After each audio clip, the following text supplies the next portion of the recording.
Welcome. Today I will be hate reading Left Behind the Kids, the fifth book, Nicolae High. The young Trib Force goes back to school. Yes, they didn't.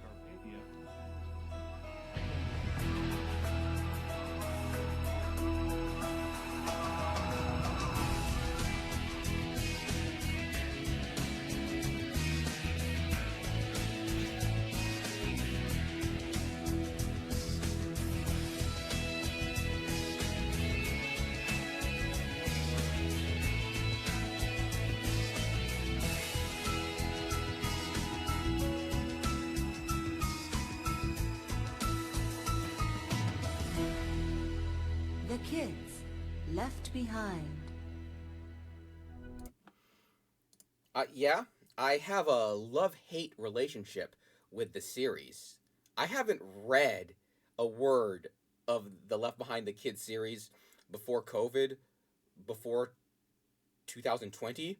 So I kind of got into it when I found some website that had all the books and for free. So I kind of got them without paying a cent from without paying anything. And I initially found them mildly amusing because it sort of unintentionally inspired my sort of penchant for philosophy of religion. It allowed me to sort of critique and interact with the works in ways that the authors don't intend.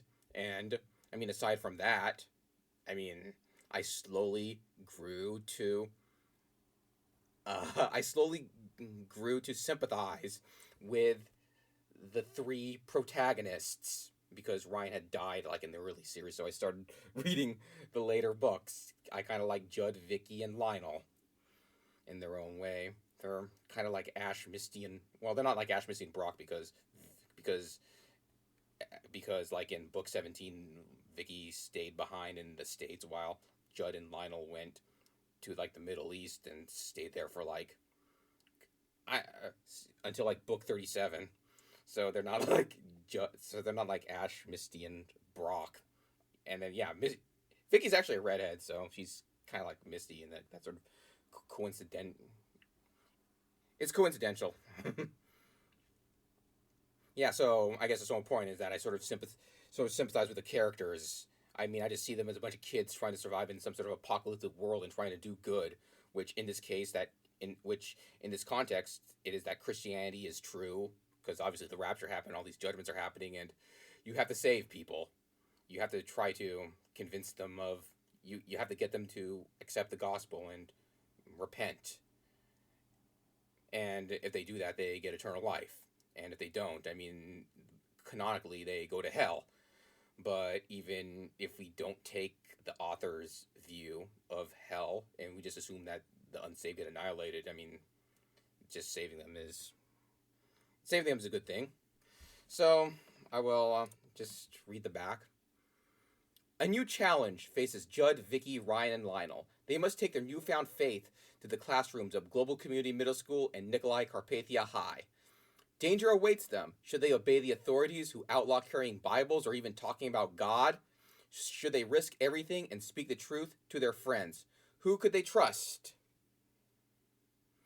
In this exciting series for kids, Jerry B. Jenkins and Tim LaHaye continue the saga of four young friends, Judd, Vicky, Lionel, and Ryan. As the world spins out of control, they spread the truth and fight the forces of evil that threaten their lives. A few things to say. I mean, yeah, I really regard Judd, Vicky, Ryan, and Lionel to be heroes in the way that Ash, Misty, and Brock are. The narrator of Pokemon, Roger Parsons, says that our heroes do such and such. So yeah, there are. I view them sympathetically. Okay, I do not hate the characters. I sort of love them. Okay, I kind of hate the theology of the books. I kind of think it's dumb, and I'll go into that later. I mean, it says danger awaits them should they obey the authorities who outlaw carrying Bibles or even talking about God. Well, in Nicolae Carpathia High School and in Global Community Middle School, the administration, for some odd reason, inexplicably think the Bible is dangerous material and for some reason don't let people talk about God. I mean, the rapture happened and they just hate God for whatever reason, I guess. It seems like that they're more fanatical than, let's say, Richard Dawkins. Even Richard Dawkins wouldn't do that. Yeah, they should risk everything because I mean, hey, they're preaching the gospel and it adds a bit of action, okay? And Tim LaHaye, I don't give a shit. I don't care about that guy. I don't think he wrote a word in these books. Jerry B. Jenkins did. I think he did all the work. I think Chris Fabry comes in like in book 6, who he's like credited in like the other in like the compilations, but not in like the individual books. It may say it's like with, but I don't know. I mean, I guess this is sort of a summary of it, and I will. Where am I gonna? Hmm. Yeah. I'm getting ready to do the hate reading here.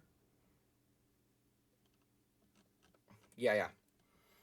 I'm about to start here. I mean, the sort of what went on before was that Vicky had a raptured older brother who's living in Michigan, and that raptured older brother had a roommate named Beryl Gaylor. That's his name. Who wasn't raptured, and Vicky wanted to like he wasn't able to like reach him.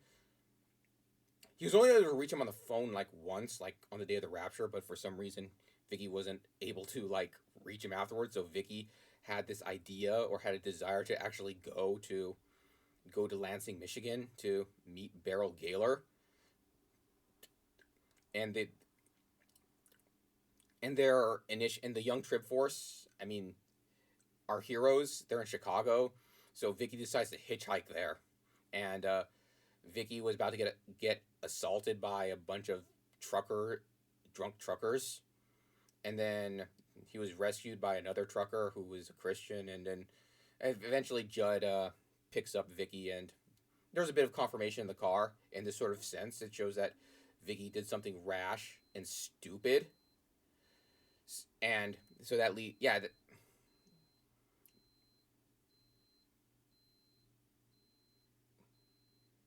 I'm gonna wait for that alarm to go off.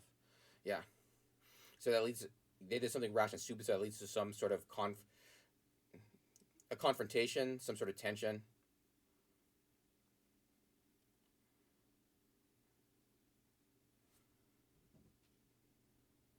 I was checking stuff. Uh, I kind of had to get my rhythm back. So yeah. And then so essentially, so yeah, they go home. Uh, Judd and Vicky oversleep. They had like a meeting planned with Pastor Bruce Barnes to talk about the apocalypse and some stuff. And I will start. I mean, yeah. I'll start my hate reading right here. The phone awakened Judd, and he was startled to notice it was already 10 minutes after 8. Oh no, he groaned, knowing the caller would be Bruce. He was right, and he quickly apologized, promising to get everybody rounded up and over there as fast as he could. Judd explained he had been up late, going to get Vicky. At least that's some good news, Bruce said. Now please respect my schedule so I get my sermon so I can get to my sermon preparation when I need to. Judd scolded Lionel and Ryan for not getting him up, of course, but they, of course, blamed each other. You never told me when the meeting was, Vicky said, sitting at the table in the kitchen. I'm ready when you are. 20 minutes, they pile in the car, blah, blah, blah. I'm going to go to the thing with Bruce to save time.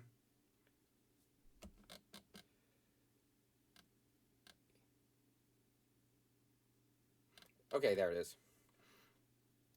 Bruce prayed and opened the Bible, but before saying anything, he took a deep breath and seemed on the verge of tears. I feel a tremendous responsibility for you all, he said. I know you don't want me to. You want to be independent and not answer to anyone. We're all that way.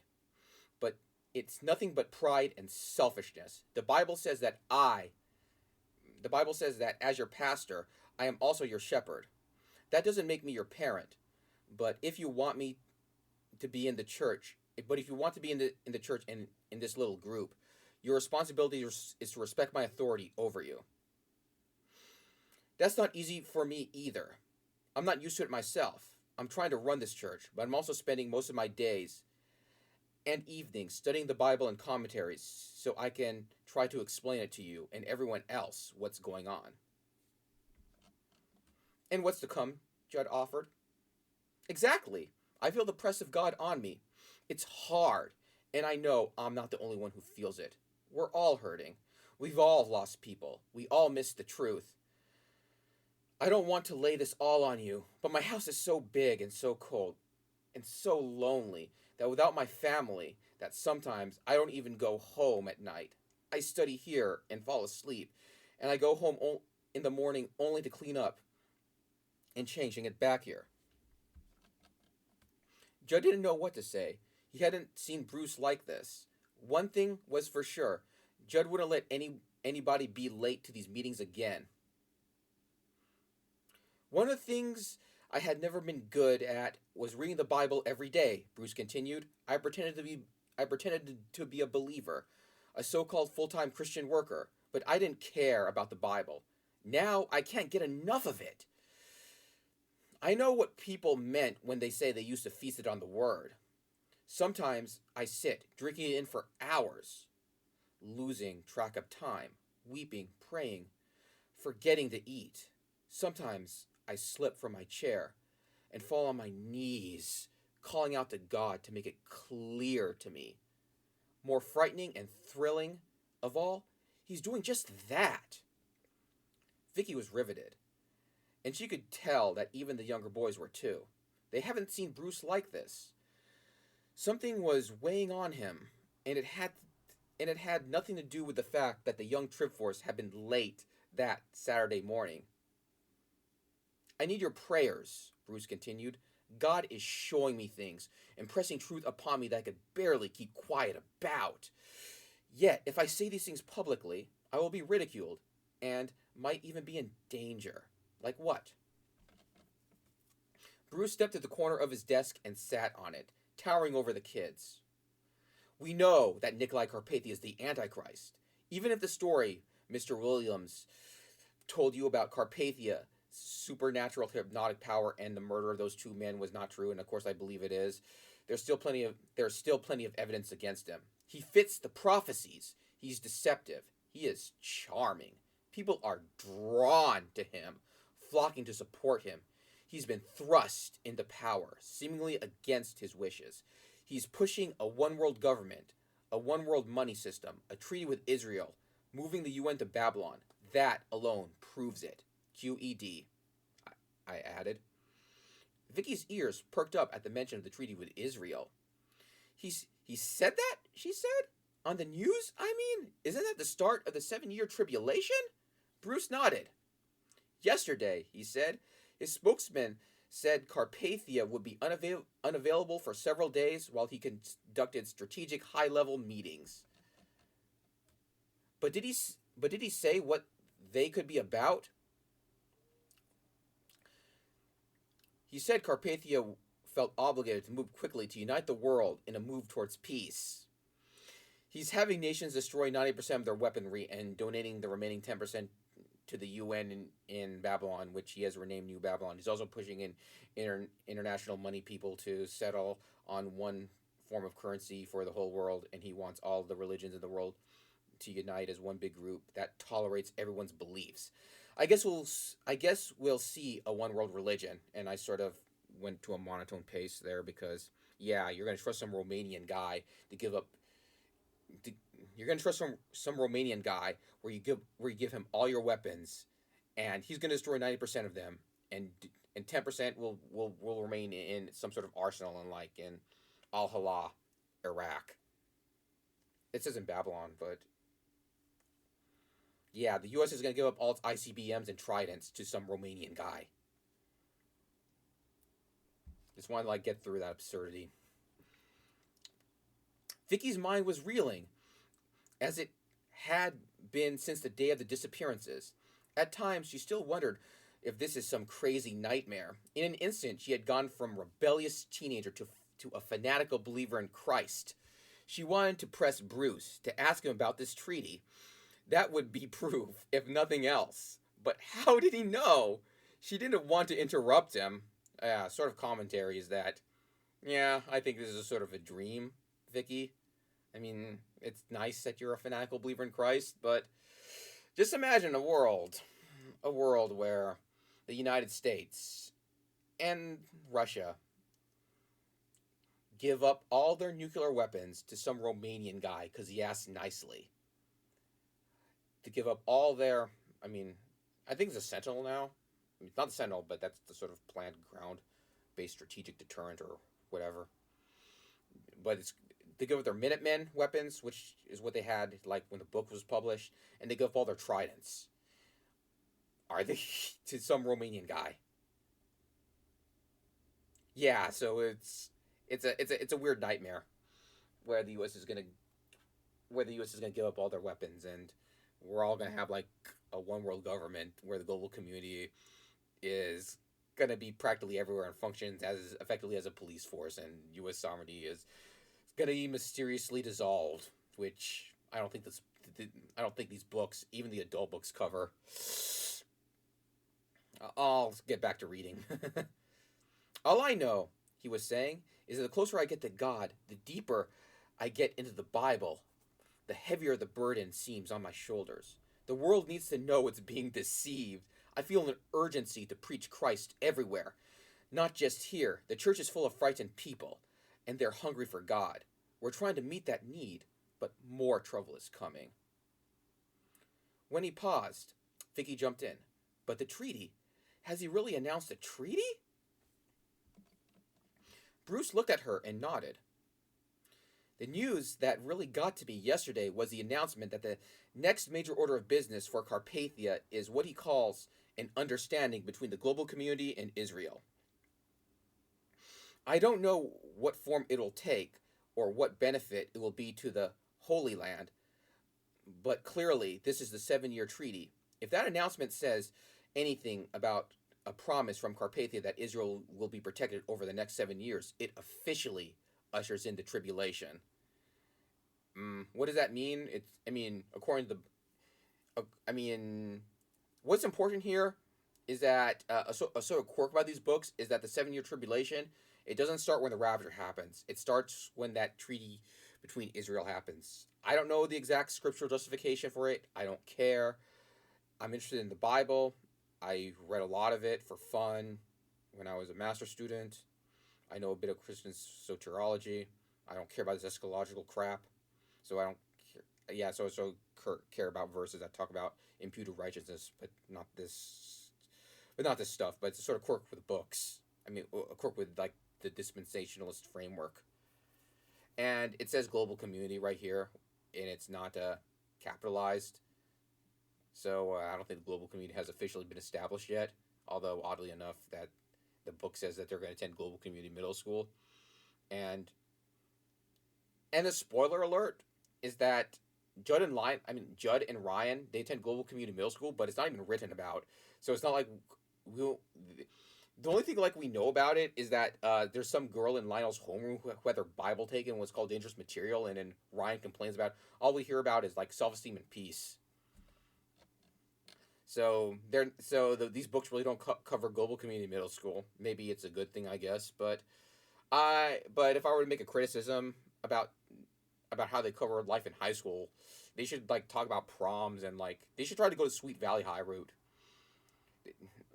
to like make characters who are like top of who are like top of the social hierarchy, and who like criticize Vicky for being like trailer trash, and like gossiping about people stealing each other's boyfriends and girlfriends and things like that. Though they should put more house parties, people, but instead all they portray high school life as just them going to school and trying to like evangelize others, and trying to publish their like underground newspaper and like distribute it there. They really don't do anything that's akin to like high school, akin to what high school students do. That's a sort of major shortcoming with like Nicolae High, The Underground, which is book 6, and 7 is Busted. They really don't show them being like high schoolers. who have to like associate with like the unbelievers or anything. The best you get is like a complaint. All they do is talk about like doing drugs and things like that, and Vicky felt sad for them. So yeah, I will go to the fourth chapter here. I think this is like good character work by Jenkins. I like how Jenkins is using Ryan here. He's like really bored with all that stuff about the peace treaty and whatever.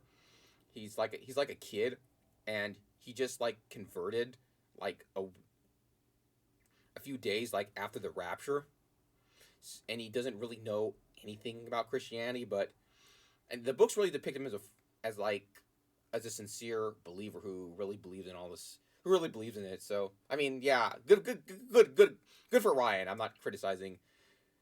I can criticize the character for other things though. He says that he wants to die. He says that he's cool with like dying, which I mean, you could be cool with dying because if you die for like an incident, you go to heaven. If it's like painless, it doesn't like really matter.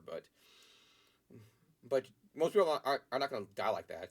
They may endure like pain and whatever. It's not gonna be like euthanasia.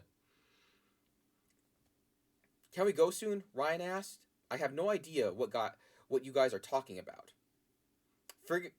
Figure it out, short stuff, Lionel said. It's only the end of the world. It's only the end of the world. Bruce leaned forward. I understand you two haven't been getting along, he said. Lionel, you know this stuff, don't you? Better than Ryan, I mean. Course, Lionel said. Doesn't everybody? And that's his fault? No, I was raised in the church. He wasn't. So he's not stupid or a dummy? Unless he doesn't want to learn. And I think, especially if he understands what we're talking about, you should teach him. Why me? You're the closest to his age, Bruce said. He listens to you, whether you think so or not. It's important that you're positive. He acts like he's mad at you, and sometimes maybe he doesn't like you because you keep putting him down, but he needs you. You need to, and he would look up to you if you treated him better.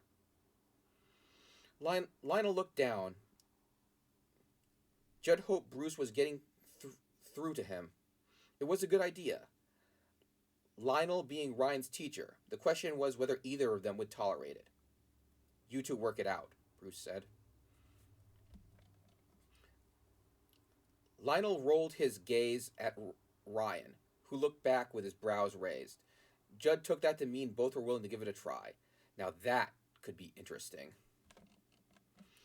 Judd missed his parents and his little brother and sister, and he knew the others missed their families too. But he was excited about doing something positive, not sitting around feeling sorry for himself. They had only a few years left, and he wanted their group. He wanted to see their group be just as eager to stand and fight as the adult Tribulation force. Bruce, he said, raising his hand, do you have time for us with all the other stuff you're doing, I mean?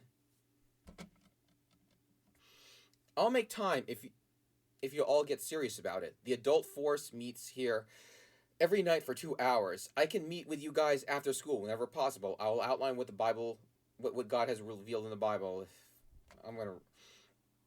If I'm right and the treaty with Israel comes within the next few days, we'll have no time to waste. I want this church to start new churches, new groups of believers. I will go to Israel to hear the two witnesses preach at the Wailing Wall. Imagine the stories I'll come back with. By the way, you know there's a place on the internet where you can watch what's happening at the wall 24 hours a day. Yippee! Lionel said, and Bruce looked at him hard. Just kidding, Lionel said. But isn't most of that in Jewish? Bruce smiled. Their language isn't Hebrew, but often there are subtitles or even interpreters. You might find it interesting, especially when the witnesses are preaching. The Bible foretells of 144,000 Jews springing up and traveling throughout the world to preach the gospel. There will be a great soul harvest, maybe 1 billion or more people coming to Christ. Wow, Judd said. Does it say there'll be that many? This is where the hate reading really starts. Bruce makes a really bad argument here. He makes a really bad argument. Well, this is a good study for you, Lionel. Grab that King James Bible over there. Thanks. Usually we'll be using the New King James or the NIV or the New Living Translation, so we can understand it better, but let's look at this, an older version, and see if we could figure it out. Ryan, find Revelation 9:16 and read it to us. Ryan took the Bible from Lionel, and Judd was pleased to hear Lionel whisper, "Last book in the whole Bible."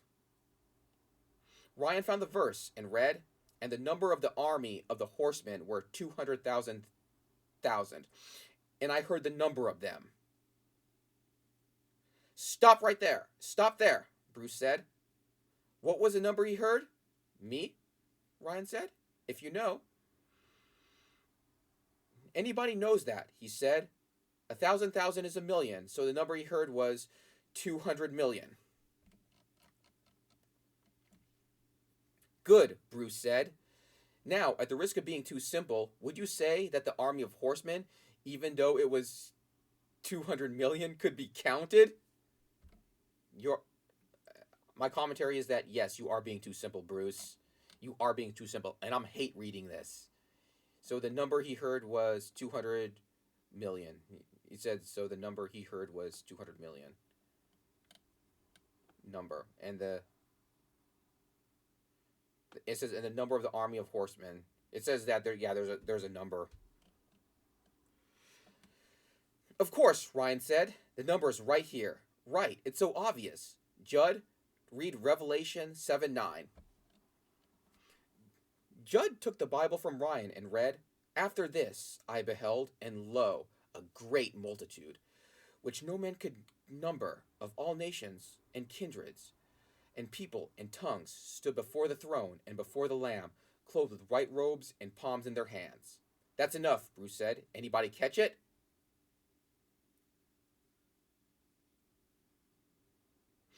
Vicky said, "I don't know who they're talking about, but it's a crowd so big, nobody can number it." Exactly. That's how we know there's going to be a huge soul harvest. This is talking about the people who come to Christ during the tribulation. If an army of 200 million can be counted, how many must there be in a crowd no man can number? I am not acting there. I seriously can't read that in a rather solemn or tone. I mean, I think what he's saying is ridiculous. Oh. Judd stole a glance at Ryan, who looked excited. "Is all this stuff interesting?" Ryan said. "That's nothing," Bruce said. "You'll be amazed, as I have been, with what's in here." "All those people becoming believers," Vicky said. "We should be thrilled." "I am. But we're not going to have much time to celebrate, and certainly no time to rest. Remember the 7 seal judgments Revelation talks about. You said something about them, yes?" "Yeah, and I'm just going to..." "Those will begin with the signing of the treaty. There will be 18 months of peace. But in 3 months after that, 21 months into the 84-month tribulation, the rest of the seal judgments will fall on Earth. 1/4 of the Earth's population will be wiped out.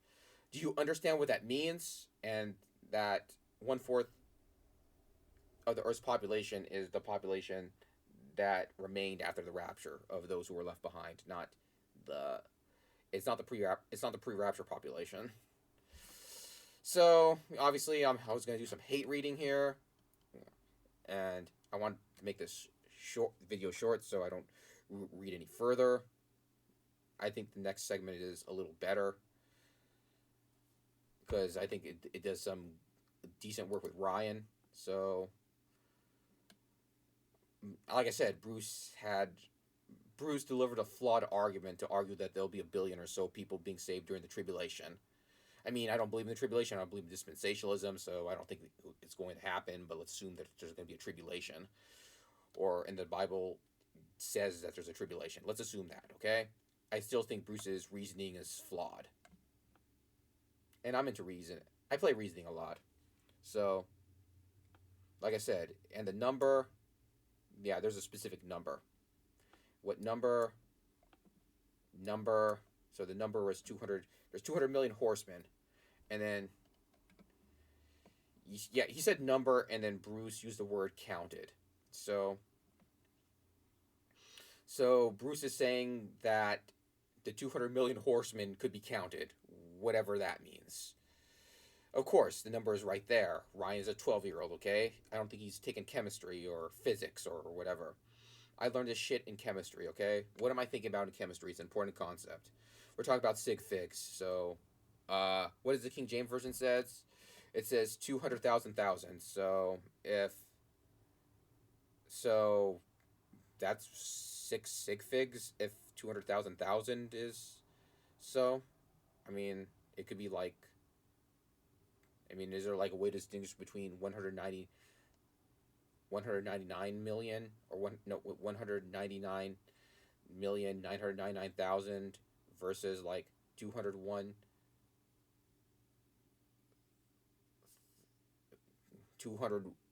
million is like a way of to distinguish those two figures. I mean, I mean, if you need to have like,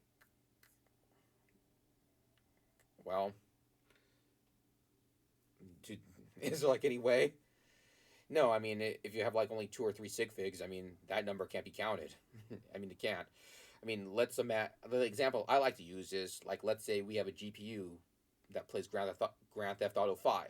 The GPU has a power, could, the GPU operates at 10 teraflops, 10 trillion floating point operations per second, 10 trillion floating point operations per second, and there's 3,600 seconds in an hour. So 10 trillion, and then 1,000 is 10 quadrillion, and then 3.6 is 36 quadrillion. That's a number, okay? Could it be counted? I mean, not in a colloquial sense. So yeah, we got a number. We got 36 quadrillion flop. We got 36 quadrillion floating point operations. So could that number be counted? I mean, if you're God, I mean, you could count how many flops a GPU uses per hour because you're God. You're omniscient. If you're God, you could count how many. You would know how many stars are in the Milky Way galaxy. It's about 200. It's estimated to be 200 billion. I'm going to use the 200 billion figure. That's what I think it is. But you would know the exact number because you're God. You would know how many atoms there would be in the sun. However you define the sun's boundaries or whatever, you would know how many atoms are in the sun, and you could know how many hydrogen atoms, how many helium atoms, and how many metals there are. Which metals are atoms that are have have like lithium and beryllium and boron. Uh, what's carbon? Yeah, you know how many metal atoms there would be. Met. So you would know all that stuff if you're God. So it's countable to God. But what about in a colloquial sense? So is 36 quadrillion floating point operations countable? So no. So why would, just because a number is listed, such as 36 quadrillion, doesn't mean it's countable, or it doesn't mean it could be counted. Okay, so that's Bruce. That's the argument. That's the flaw in Bruce's argument. You could say 200 million. You don't know what that means. You don't know how many sig figs that means. It could be like 1 or 2. If it's like 2 sig figs, could the number be counted? So Bruce's argument for saying that 200 million is a lower bound to the great multitude who would be saved, and this is not a verse that like applies to the tribulation.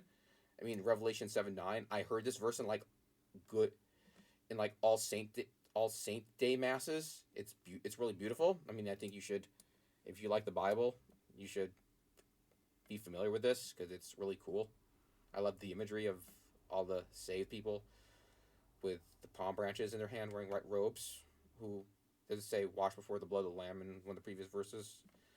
I like this sort of imagery, but it says no number could count. So this group of people, there is no indication based upon the words that this group of people is more than the 200 million horsemen, and the 200 million horsemen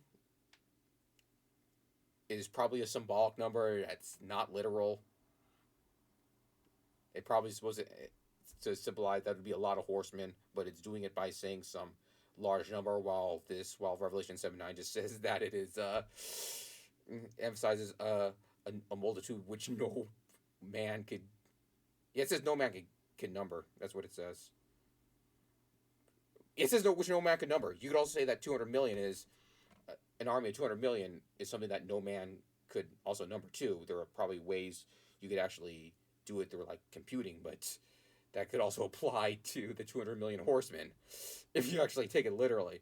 So I'm just saying that this is like a really crappy argument, and that I really feel so fucking smart because I know what sig figs are, and apparently Bruce Barnes and Jerry B. Jenkins, who wrote this, doesn't. So this is the type of stuff that's somewhat ridiculous.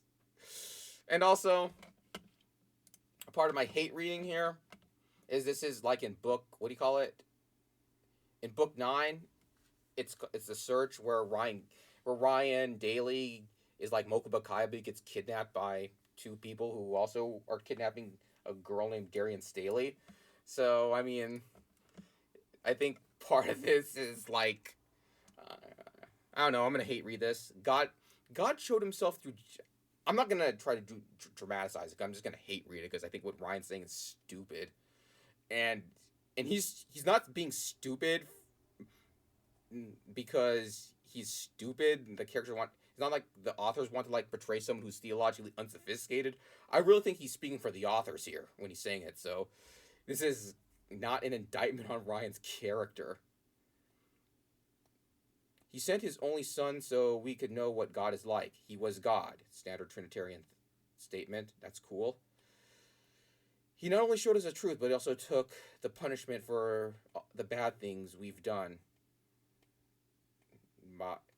He took the punishment, so I don't believe in that. Even if you believe Jesus' death had soteriological efficacy, I mean, I don't believe in substitutionary atonement. An obvious counter to that is the prodigal son, that there was no atonement that when the father forgave the prodigal son, he just forgave him. He didn't have no one had to suffer for the prodigal son. He didn't have to like pay anything. So, and also God is sovereign. There's no intrinsic punishment to sin. He could say there is punishment or there's not.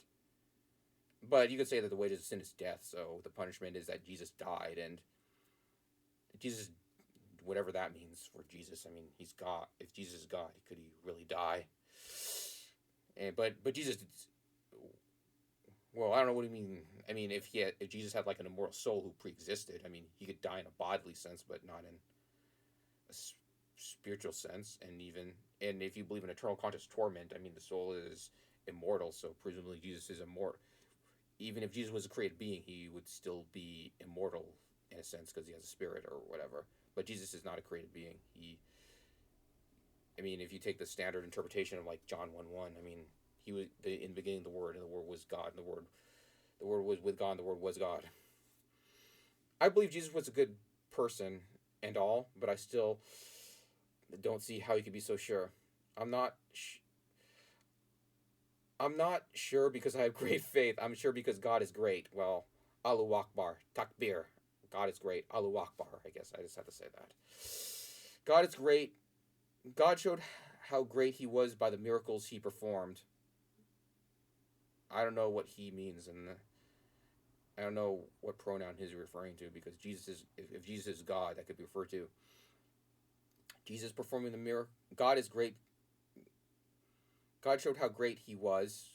I mean, he's probably refers to God the Father, and then the miracles he performs is what Jesus is doing. And this part like gets me like really angry. The Bible predicts the disappearances and the rise of the one world government. It's coming true all around us. No, it doesn't. It doesn't predict the rapture. It doesn't predict the rise of a one world government. It's ambiguous. I mean, Augustine knows a lot about the Bible. Does he really believe that? Calvin wrote the Institutes of the Christian Religion. Does he really mention in that book anything about the rapture or a one world government? What about Martin Luther?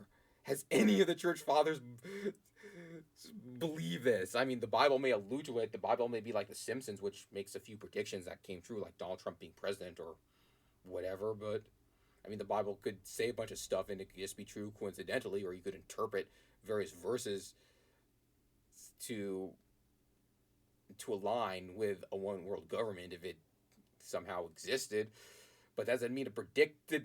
It doesn't mean it predicted. It doesn't mean it predicted the rapture. The Bible's ambiguous, so no, the Bible. The Bible does not predict the disappearances and the rise of a one world government. I don't want to preach to you, but it took me a long time to think it through. Well, you're a dumbass, Ryan. You're not a theologian or a philosopher. You're like 13 years old in the books, okay? But you're speaking for the authors. You can't say Jesus was a good man and buy into Enigma Babylon, which is the one world religion that the Antichrist established. Yeah, you could actually say Jesus is a good man and buy into Enigma Babylon. I mean, isn't that what Darian's saying? I mean, he was a good man. He said some good things, and he's got killed because he ran afoul the Roman governor or whatever by defying his authority, saying that he was the king. He might have said you could believe that Jesus had some good things, talked about love and charity, but he wasn't the Messiah. You could say that Jesus was a good man and buy into Enigma Babylon. So that's literally false. Jesus said he was the only way to God. I'll grant that. I mean, to be very charitable. That doesn't mean he's God, though. I mean, you could believe that Jesus did, the historical Jesus did say some of the stuff he said in John, like John 14:6. I mean, I don't think most scholars don't believe that Jesus actually said the stuff he said in John, but let's just be charitable and say that he said that stuff. And he proved he was God by rising from the dead. No, if you grant the resurrection, that doesn't prove Jesus rose from the dead. It doesn't. It may demonstrate or provide evidence that he was divine. I mean, and it may be that God just rose Jesus from the dead. He was just lucky to be risen from the dead after he was killed. It doesn't prove that it was God. And the story, Revelation, it does, in the Left Behind books, later on, Nicolae Carpathia was assassinated, and he rose from the dead. So, rising from the dead does not prove that you're God, or else Nicolae Carpathia will be God. So, yeah. So, this line, like, right here, is just really dumb and stupid, and the stuff about Jesus rising from the dead, proving that he's God, is just philosophically incorrect. Because performing miracles or rising from the dead doesn't really mean that you're God. It just means that it can mean that you're a prophet and that God works miracles through you. So you can be more credible if you deliver certain messages. That's a prophet is a messenger. So if you want your message to be credible, you have to deliver the goods. You have to perform miracles. If you want to say all this stuff about God, that's what prophets do. So maybe rising from the dead is a sign that a prophet could do to make him more credible. That just because the prophet rose from the dead, it may prove that he's a prophet or favored from God somehow, but it doesn't mean that he's God if he rose from the dead. So that's a really bad philosophical point. It's not like Ryan is delivering false arguments. Like I said before, I think he's speaking for the position of the authors. Well, thanks for getting through this, I guess. I don't know if I can make this more exciting. I really think my rambling is somewhat dry. I hope this could be somewhat exciting, somewhat theologically illuminating, I guess. Not because I believe these books convey any truth about eschatology. I don't believe in premillennial dispensationalism. I said this is more about hate reading, so I think these books are absurd. These books are ludicrous. I'm a one-man show, so there's really not much chemistry here. I hope that I'm interacting with these books well. I mean, I'm not really interacting with Ryan. I don't know. Is Ryan really? I don't know. We're reading this. I'm in like book 9. Am I really interacting with Ryan? I'm not really treating him like Ryan. I'm just treating him as what the authors really believe. So I'm critiquing the authors, not Ryan. I like the characters, so it's not like I could hate Ryan.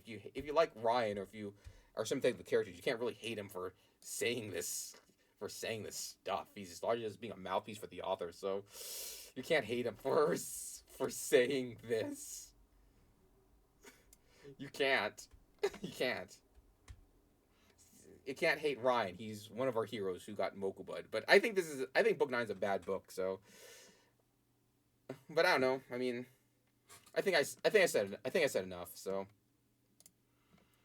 I don't know if I'll do this again, but it's somewhat fun and entertaining. Shit.